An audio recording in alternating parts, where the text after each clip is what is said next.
Hello అండి, అందరికీ నమస్తే. అందరూ ఎలా ఉన్నారు? నేనైతే చాలా చాలా బాగున్నానండి. Welcome back to our channel. ఇవాల్టి మన రెసిపీ వచ్చేసి దోసకాయ ఎండు చేపలు ఎలా ప్రిపేర్ చేసుకోవాలో చూపించబోతున్నాను.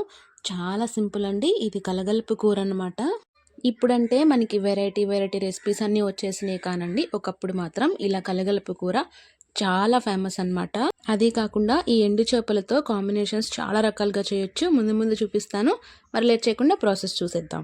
ముందుగా దీనికోసం నేను ఇక్కడ కట్ చేసి పెట్టుకున్న పండు దోసకాయ ముక్కలు తీసుకున్నానండి. అలాగే ఒక పండు టమాటా, 2 సన్నని ఉల్లి తరుగు, 4-5 పచ్చిమిర్చి చీలికలు, ఎండు చేపలు నీటిగా శుభ్రం చేసి పెట్టుకున్నాను. ఇలా కట్ చేసుకున్న ముక్కలన్నీ కూడా ఒక కడాయిలోకి వేసేసుకోవాలి. ఈ ఎండు చేపల కాంబినేషన్కి మనం తాలింపు వేయక్కర్లేదండి. చక్కగా కూర కలగలుపుకుంటేనే చాలా బాగుంటుంది. ఇప్పుడు ఇందులోకి రుచికి సరిపడా కారం వేసుకోవాలి.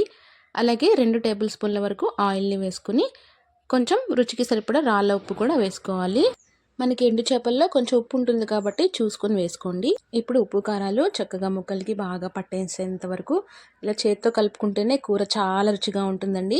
మీకు చేయి పెట్టడం ఇష్టం లేకపోతే గరిటతోనైనా కలుపుకోవచ్చు.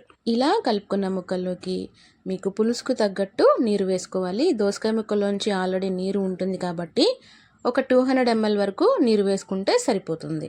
ఇలా నీరు వేసుకున్న తర్వాత గరిటతో ఒకసారి చక్కగా పులుసు అడ్జస్ట్ అయిందో లేదో చూసుకొని కలిపేసుకోవాలి.